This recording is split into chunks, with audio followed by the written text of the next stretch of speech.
Put your hands together for Ashley. Epoch Energy. Thank you. I'd like to thank you for welcoming me onto your traditional territory here in Treaty 6 in Minnewanis. I think I said that right? I am honored and very grateful to be here. There's been some amazing speakers today. I'll be talking briefly about food and energy security and how we might approach solving it. I'm going to try to be as brief as possible for two reasons. I know we're a little bit behind, and I'm also more interested in learning about what everyone else here is doing. So,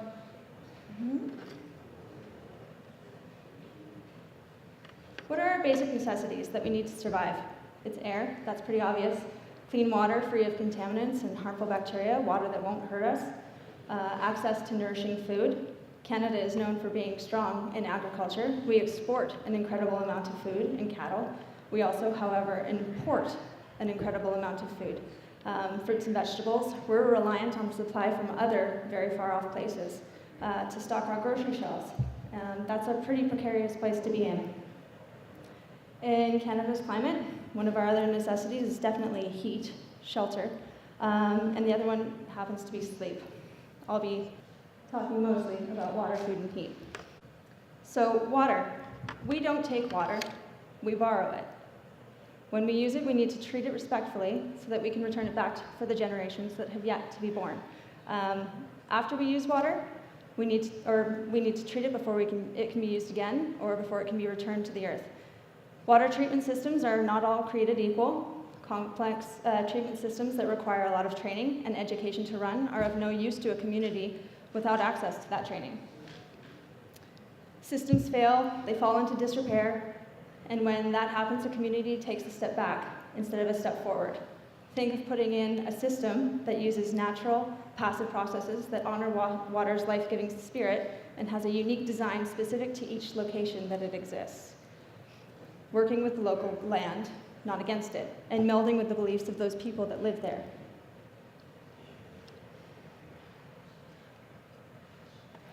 With respect to food, just a few quick facts. By the year 2050, there will be about 9.8 billion people on the planet. By 2035, we will need to grow the equivalent of the last 8,000 years of food each year. That's insane. Rising sea tides and sprawling population mean that land is becoming more sparse. Currently, only 4.8% of our land in Canada is arable, meaning we can use it to grow food, and even that's in decline due to conversion.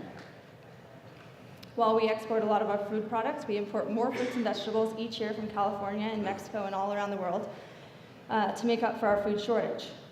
Being dependent on the supply chain controlled by others for our basic needs, food, water, energy, is a scary situation.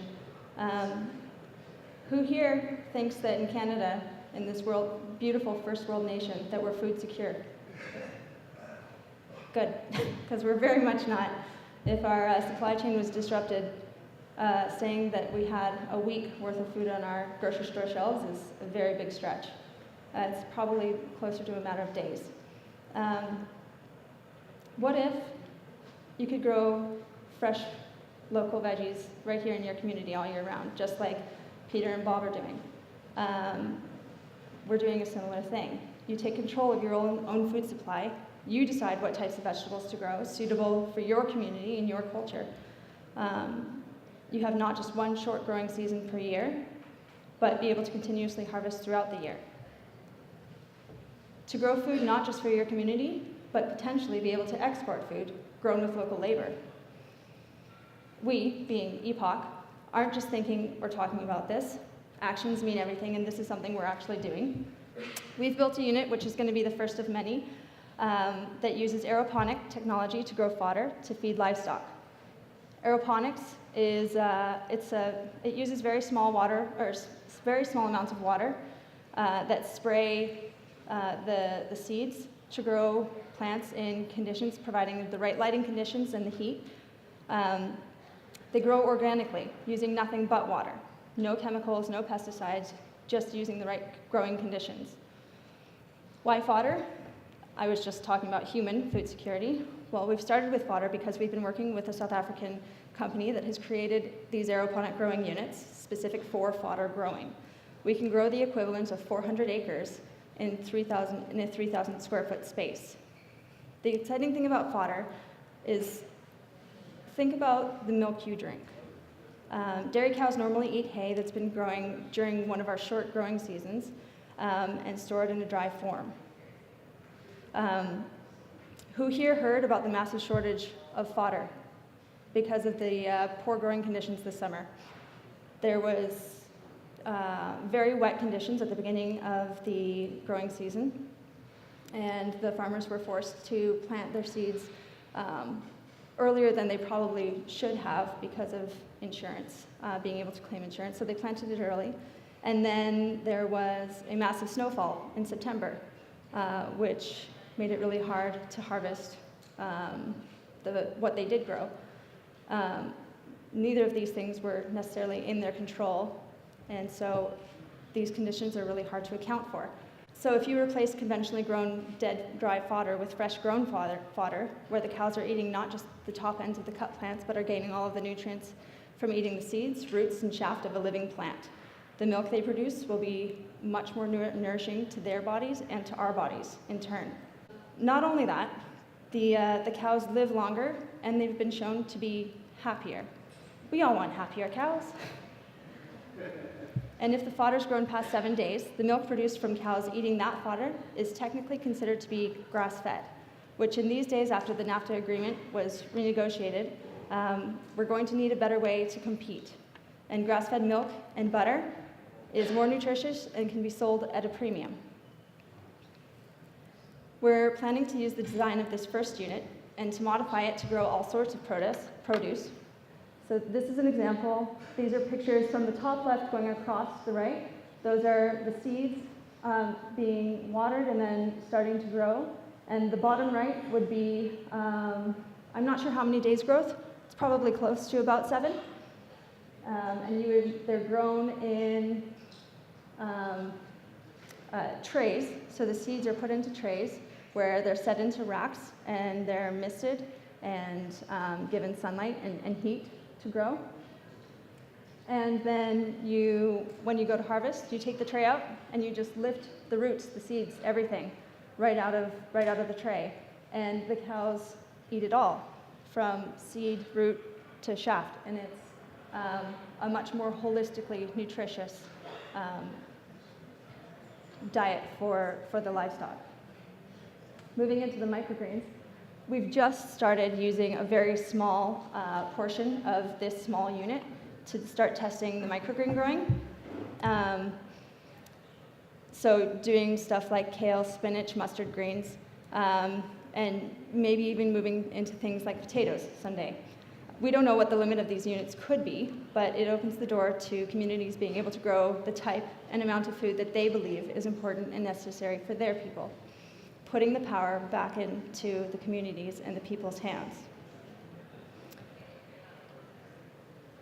So moving into the heat and power side, just on a brief continuation from the aeroponic growing, one of the things that you could move into is biofuel. One of the biggest arguments against biofuel is why would you take good arable land, good for growing food for people, and use it to grow cereal grains to be made into biofuel. Doing this removes that argument.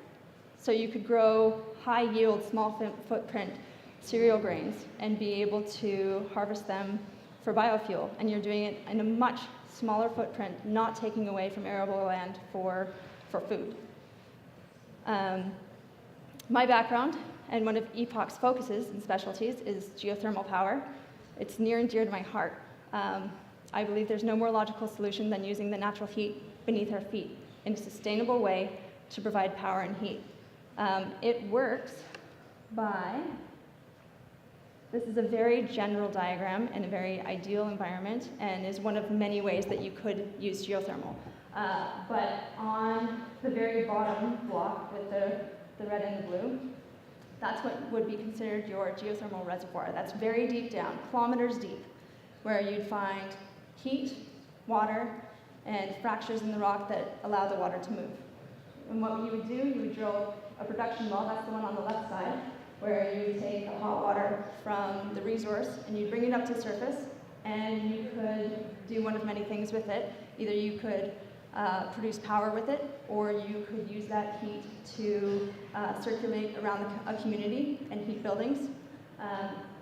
Or you could do both. You could produce power, and then after power is produced and the water's cooled off just a little bit, there's still plenty of heat left over to be able to do community heating, to be able to do greenhouse growing, fish farming, timber drying, any industry that's heat intensive. After the water is cooled, you would put it back into the right-hand well, the injection well, and inject it back into the formation, where it would eventually make its way back over to the production well, heating up along the way. Again, we believe in action. We're actually doing this. In Southeast Saskatchewan, last week, a company called Deep, that EPOC is partnered with, started drilling on the first well for geothermal power production. There have been wells drilled in the past, but they haven't worked out, and we are hoping that this will be the first successful geothermal power project in Canada. They're drilling down to about 3,500 meters, and they'll be producing between 5 to 8 megawatts of power at their first power plant site. Future drilling will expand the production up to 25 megawatts at this point. Now, geothermal doesn't work everywhere, but there are so many options that work for different places. I don't believe in blanket solutions. A solution or a system of solutions that work for one community may or may not work for another. As an example, we've been fortunate to be invited to work with the Saddle Lake First Nation, along with Ballard Consulting, to help discover solutions to issues that they face specific to those basic needs that I mentioned before. When talking about potential solutions for energy and heat, there are a number of different ways to produce power: solar, wind, biomass, natural gas, geothermal. But what we thought was a great idea in this area, to use waste timber for biomass generation, couldn't work because of their traditional beliefs around the sacredness of trees. So you go back to the drawing board and you find a solution that works best for the people that you were working with. Unique solutions for the local community. In closing, what we believe is that there's always a solution, but it's really not about telling someone what they need. It's about listening. By listening, you find out what's important and what will really work. Don't listen, speak. Learn, don't teach. Act on what you speak about, and grow as a community and a nation. Thank you.